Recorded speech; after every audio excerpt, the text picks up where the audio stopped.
Hello and welcome to Talking with Famous People. My name is host Eric, and tonight I am going to be talking with attended famous peoples Mega Bro and Ken, and perhaps more will join us, perhaps not, as we discuss a series of topics, beginning with this first topic, which is the way in which human consciousness segments experience into meaning and how that's informative about the nature of consciousness itself. Okay, so I was going to Pasadena. I was, in fact, going to Old Town Pasadena, which I don't normally go to, because I was paying this service to file my corporate paperwork for Talking with Famous People. And I was going through the back and forth of, God, this is dumb. Why am I paying these people to do something that I can do myself for free? But then the other half of me going, but if you leave it to you to do it for free, Eric, you're not going to do it. And then, I was having that back and forth in my head, right? Kind of feeling like a little bad about wasting money on something I didn't really need to waste money on because I could do it myself. At the same time, feeling good because I was getting something accomplished. Had been on my list of to-do stuff for a long time. And then, as I was I had to wait. It kind of feels like a law office a little bit, but it's not really a law office. Anyway, I had to wait a little while, and so I went out and I went across the street to this ridiculous vegan drink store, and then I went to go get cigarettes. But I went to get cigarettes. There was a homeless guy who was probably late 20s or 30 maybe. 30 earlier 30s, and he was not in good shape. I mean, like, he was hammered. Just, it's the middle of the day, and he's sitting down in the middle of the sidewalk, not belligerently or anything, but like, just whatever he's on. It almost certainly does include alcohol, but there's probably maybe some other things in the mix as well. He's pretty faded. And when I come back from getting cigarettes, and so I see him and I look at him, my heart drops. And I go into the liquor store and get cigarettes. I come back out and he's like, "Hey, can you give me a cigarette?" And I'm like, "Yeah, here, have a couple cigarettes. Are you okay?" And he was just kind of like,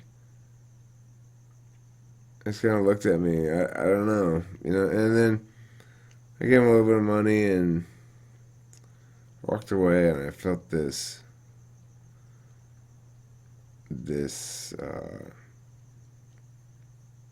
well, you can only call it a feeling. I don't know what else to call it.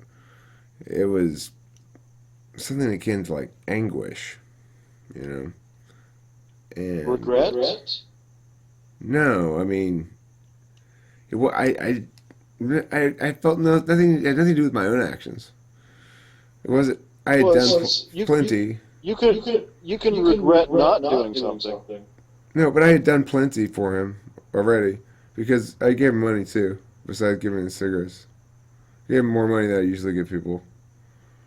Um, and it wasn't anything to do with that. It was just it's just that existent reality caused me a great deal of suffering for a moment.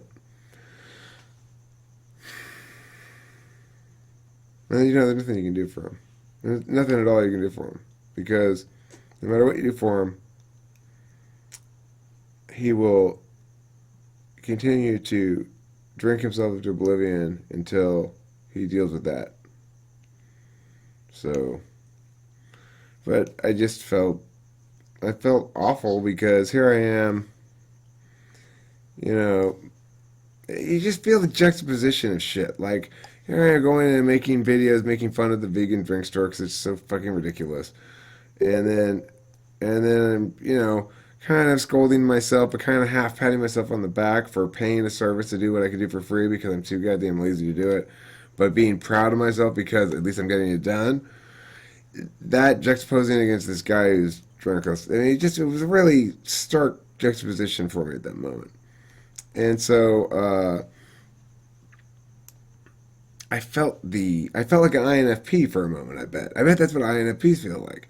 As I walked away from that guy, I felt what can only be called anguish. Um, but it didn't last a long time. I let it happen for a second. Increasingly I let my emotions actually occur for a minute before I think something else real quick.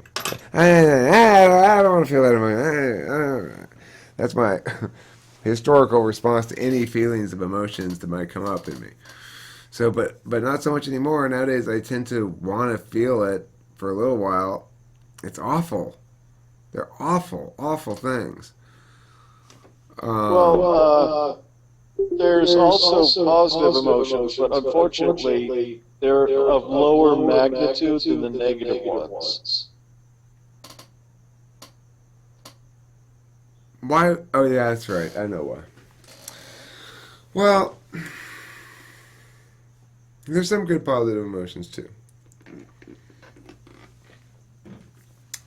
like winning. Winning's a good positive emotion, and laughing. Anyway, the point about the story, though, is not so much that I experienced the emotion, but the set of the way that the various pieces played together to suggest a certain specific framing of that stretch of time. So here I am. Most of the stretch of time that I'm experiencing is comprised. Most of the stretch of time that I'm visiting, I'm talking about here, it it covers like an hour or so, hour and a half maybe. During that hour and a half, a lot of the time is spent sitting in the paralegal office, and a lot of time is spent waiting at the vegan place for the world's slowest iced tea, and then a lot of time is spent walking down to the liquor store and back. Those are the three main things I did. But in order to understand that fluid process of moving through an hour's worth of time, just sort of moving around and just, I have to chunk it out obviously into some sort of scenes like that. And the naturally occurring scenes to chunk it out into are the ones which are when I go to different places at different times and when different things happen. And then there's the sort of spiritual scene that occurs um, with my feelings related to this other guy who's in this story, so to speak. And so that that little chunk of Colorado Boulevard there in Pasadena, where all the people is located, the paralegal place, um, that little chunk of Colorado Boulevard was the setting and this for a story, right? Of a scene of of like meaning pillars that I bounce between. And those meaning pillars are sort of static. Everybody comes up and makes their own meaning against them. Like, there's the vegan drink store. Obviously, it's got certain hilarity built into it. There's there's the paralegal place. It's attempting to present its air of we're like a law office, you know. So it's kind of like nice in there. It's cool. It's got nice furniture and stuff. So it's pleasant to sit in there. And then you've got the liquor store, which is the third of this triangle, and it's both the source of my cigarettes, and who knows, at least metaphorically, probably isn't the actual source, but may have been, who knows. Metaphorically represents the source of the homeless guy's stupor, and then you've got the homeless guy who's moving down this sidewalk extremely slowly. So, you know, I mean, cause the thing is, I see him on multiple occasions as I'm passing through this episodic set of things, right? So, I guess the point of it is,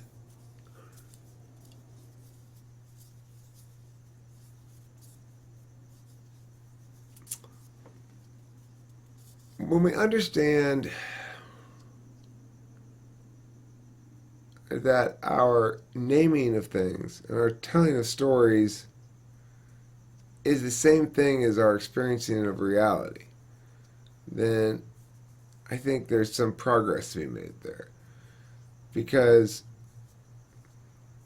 I could have told the story about how like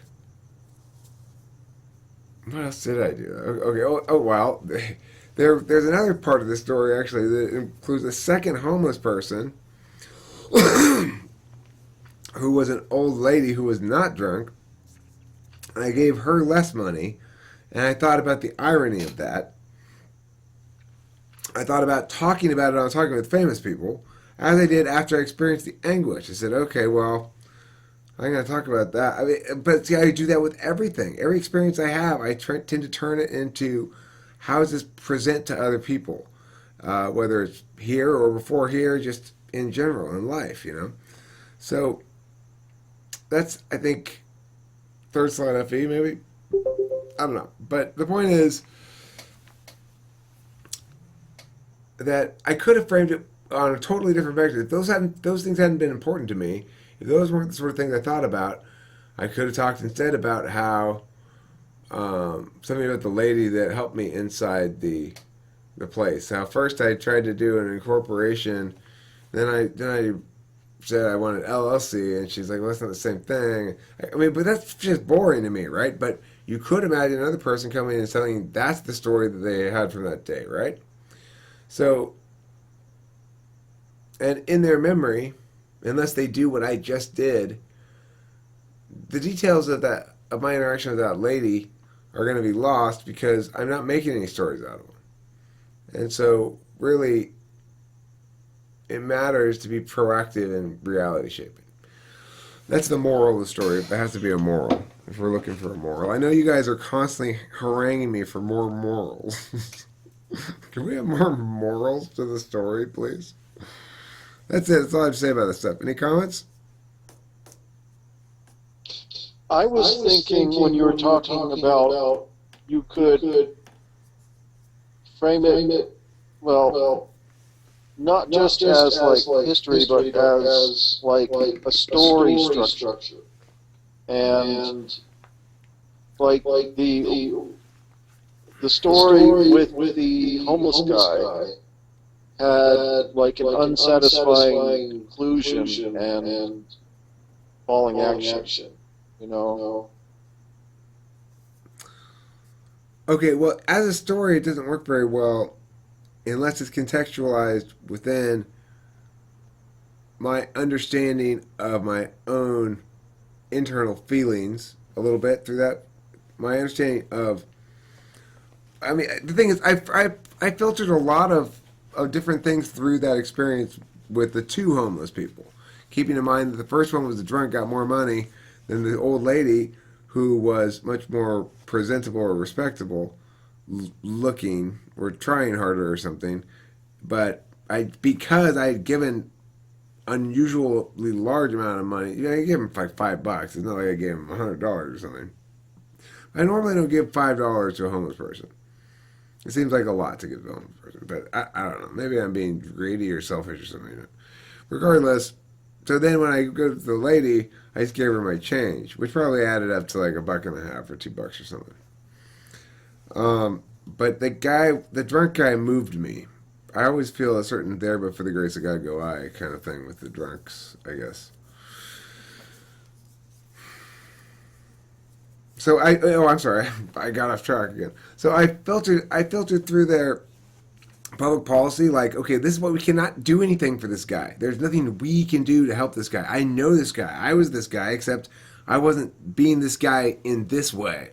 I was being this guy in a slightly more respectable way, but I was this guy. There's nothing you can do about it. No matter how much fucking money or services or whatever the government throws at this guy, he's a drunk. That's why he's a homeless person. So, there's nothing you can do about that. He's got to stop drinking himself. You can't force him to it, and you can't behavior manage him to it. I mean, I don't know what, you can't do anything to it. He's got to do it himself. So I filtered public policy through that. With the lady, I filtered the notion of sort of the ethics of who deserves it the most, like who's in the worst shape, who's having the worst day. That guy was having a way worse day, you know? He didn't think he was having a bad day at that moment. He probably thought he was having a pretty good day, but he was having a bad, bad day. And that the lady was probably more of a normal day for her, you know, just going through the day being, by all appearances, sober and uh, clear headed and stuff, you know. So, anyway, the irony of that got filtered through it, and I started thinking about the ethics of the whole thing. Whether it's a good idea to give the homeless guy $5. I know that desperation is um, can be a motivator to change, but I mean, he's homeless. How much more desperate can he need to be made? It's ridiculous to think that. If you're a homeless guy uh, and you need that liquor, you're not ready to stop yet, then who am I to judge you? Buy your liquor, you know? So, yeah, it was. Those events are things that I process the other things against, like that. You know what I'm saying?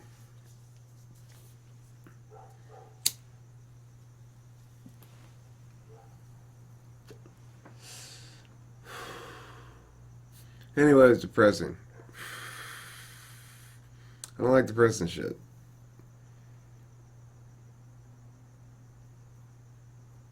I generally try to look the other direction as my strategy. Usually it works quite well. Any last comments on this topic? Anybody else have any thoughts on it before we close up the depressing talk and move on to something else?